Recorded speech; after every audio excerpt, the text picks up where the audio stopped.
네, 글로벌 이슈통해서 우리 장의 투자 포인트 짚어보겠습니다. 한국투자증권 김권진 차장과 함께합니다. 어서 오세요. 네, 안녕하십니까? 네, 오늘 미국 시장 조금은 하방 압력을 크게 받았습니다. 이 트럼프 대통령이 중국에 대한 대응을 하겠다는 기자회견 발표를 했기 때문인데요. 첫 번째 이슈와 함께 조금 더 자세히 살펴보겠습니다. 이제 홍콩이 경제 허브로서의 특별 지위를 누리고 있는데 미국에서 이 지위를 박탈할 수 있다라는 가능성이 크게 불거졌습니다. 이와 함께 직접적인 연결을 받는 반도체 주주도 오늘 이제 장 막판에 급락하면서 필라델피아 반도체 지수 2% 하락하고 마이크론 같은 경우에는 6%까지 조금 떨어지면서 큰 폭으로 하방 압력을 받았는데요. 이제 어제 중국에서 홍콩 보안법의 초안이 전인돼서 통과가 되고 미국이 이제 오늘 새벽에 이에 대한 기자회견을 이제 현지 시간 29일 그러니까 내일 하겠다라고 밝힌 겁니다. 이제 미중 간의 갈등이 계속해서 격화되고 있어요. 이 부분이 이제 반도체 시장뿐만 아니라 전 세계적으로도 조금 여파가 클 것 같은데요.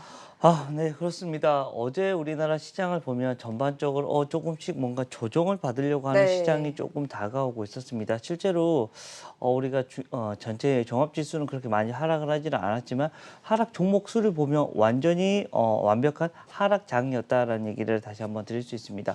어제 같은 경우는 삼성전자와 SK하이닉스가 시장에서 잘 버텨주면서 시장이 어떻게 보면 종합지수의 흐름은 잘 버텨줬었다. 하지만 오늘은 반대가 될 확률이 높아지고 있습니다. 즉 삼성전자와 SK하이닉스가 필두로 해서 어떻게 보면 주가를 좀 많이 하락을 시킬 확률이 좀 높아지지 않았나라는 얘기를 해드리겠습니다.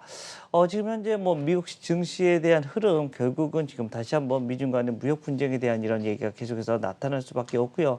중국 쪽에서는 야 이거 우리나라야 왜 우리나라 이런 제정하는데 왜 너희가 왈고 알거냐라고 얘기를 감나라 배나라 이렇게 하고 있느냐라고 하는 반영이고 미국 쪽에서는 아니야 우리는 그렇게 보지 않아라고 하면서 그동안 지위를 줬던 이런 홍콩에 대한 이런 이제 우리 이제 제재하겠다. 너희들 같은 나라면 중국이 하는 것처럼 홍콩도 너희들 그렇게 해버리겠다라는 이런 이슈가 나타나고 있습니다. 이러한 이슈들 때문에 지금 현재 세계 경제에 대한 얘기가 다시 한번 좀 고민을 하고 있는 것 같고요. 또 코로나 이슈가 다시 한번 조금 확산되려고 하는 이런 모습 우리나라뿐만 아니라 전 세계에 대한 흐름이 좀 계속해서 나타나고 있다는 점 다시 한번 우리 시장에 조금 고민을 할 수밖에 없는 것 같고요. 우리나라 시장에서도 오늘 계속해서 마이크론이 급락이 나왔기 때문에 오늘 삼성전자 그리고 SK하이닉스에 조금 부정적 영향이 있을 수밖에 없을 것 같다라는 얘기를 드리겠습니다. 네, 이렇게 반도체 관련주뿐만이 아니라 이 미중 간의 갈등이 격화될수록 이 관련해서 이 전반적으로 타격을 크게 받는 모습인데요. 내일 또 기자회견 소식도 계속해서 전해드리도록 하겠습니다. 그래도 이 와중에도 상승한 종목들이 있습니다. 저희가 다음 이슈와 함께 조금 더 자세히 살펴보겠습니다. 이제 미국의 임상종양학회가 현지 시간 29일 내일부터 다음 달 2일까지 5일간 개최되는데요. 이 소식에 오늘 또 대부분의 종목들이 하락한 가운데 헬스케어 제약 관련주들은 전반적으로 상승불을 켜줬습니다.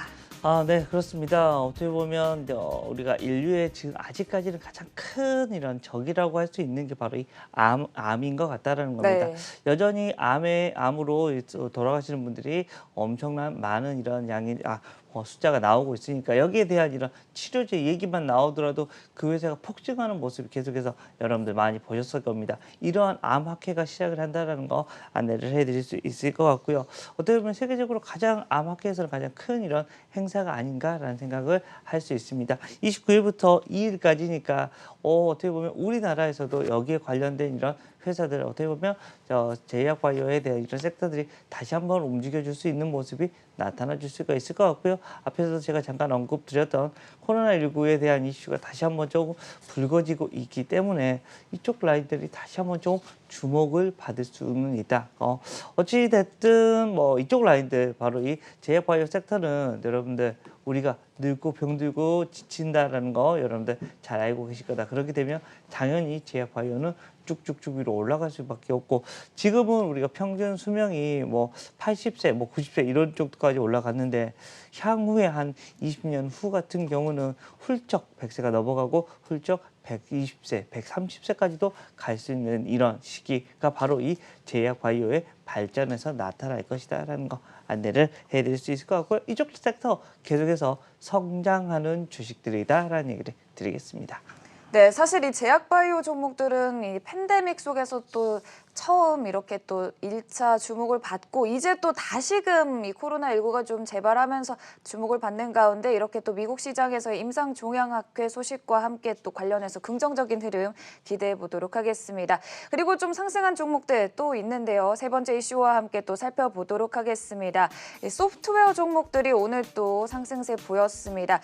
이 워크데이 같은 경우에도 실적 발표를 했는데요. 매출이 예상치를 또 상회하면서 오늘 장에서 또 7% 상승하는 모습을 보였고 젠데스크 같은 경우에도 7% 상승하면서 이 IGV라고 소프트웨어 ETF 종목 자체가 이제 1% 정도 상승하면서 긍정적인 흐름을 보여줬습니다.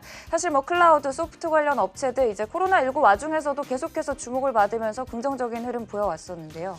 네, 그렇습니다. 소프트웨어 관련된 주식들은 이것도 어떻게 보면 앞으로 계속해서 상승을 할 수 있는 이런 네. 이슈인 것 같습니다. 어떻게 보면 그동안은 하드웨어적인 어떤 거, 물건을 만들다 뭔가 이런 하드웨어적인 것들이 좀 많이 제조업체들이 많이 움직였다면 이제는 소프트웨어가 훨씬 더 이렇게 곽곽을 받는 시대로 계속해서 진입을 하고 있는 것이다라고 판단하시면 될 것 같고요.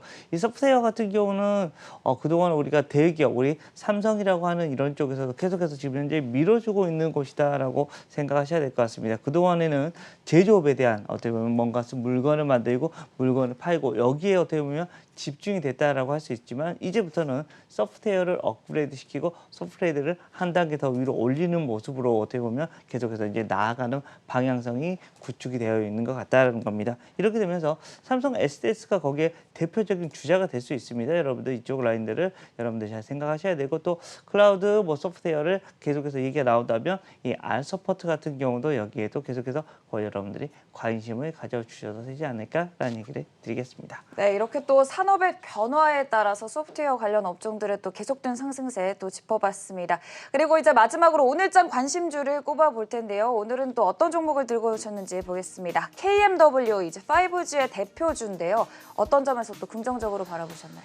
네. 5G 관련된 주식들 어떻게 보면 이번 시장에서도 잘 하락이 많이 되지 않고 잘 버텨준 네. 종목이다라고 생각을 하셔야 됩니다. 전기차와 더불어서 어떻게 보면 괜찮은 종목이라고 할 수 있는 게 전기차 그리고 5G 이 두 섹터가 있었는데 전기차 라인들은 정말 많이 움직였다라는 거. 근데 5G는 많이 급락을 하지도 않았지만 또 그렇다고 해서 또 막 계속해서 올라가는 모습도 아니었다라는 거. 하지만 얘들을 보면 지금 현재 작년부터 이쪽 라인들이 괜찮게 시작을 했고 올해 전 세계적으로 어떻게 보면 지금 펼쳐지는 시기다라고 생각을 하셔야 되겠습니다. 어떻게 보면 이제부터 본격화되는 어떻게 보면 5G 시대에 어떻게 보면 종목들이 될 수 있다라고 생각을 하시면 될 것 같고요.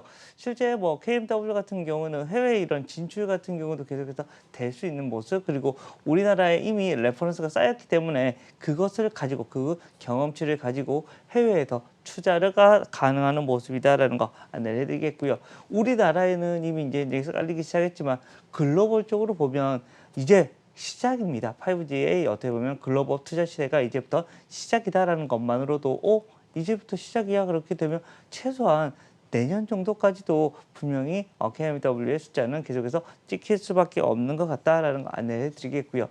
1분기 숫자가 코로나19나 여러 가지 이슈들 때문에 별로 생각보다는 좋지 않았습니다. 하지만 2분기 때부터는 숫자가 조금 괜찮게 나와주면서 이런 실적 기대에 이런 어떻게 보면 기대감이 높아지고 있는 종목이다라는 얘기를 해드리도록 하겠습니다. 네, 사실 이 5G 관련주들은 증시 전반적으로 이 코로나19로 크게 하방 압력을 받는 와중에도 그나마 이제 견조한 모습을 보여줬는데요. 이제 글로벌 5G 시장의 확대와 함께 2분기부터 실적 상승 기대해 보겠습니다. 그리고 이제 내일 현지 시간 29일 트럼프 대통령이 중국에 대한 기자회견을 앞두고 있습니다. 이 부분에 대해서도 강경한 대응이 나올지 그 추이를 계속해서 지켜봐야겠습니다. 한국투자증권 김권진 차장과 함께했습니다. 고맙습니다. 네, 감사합니다.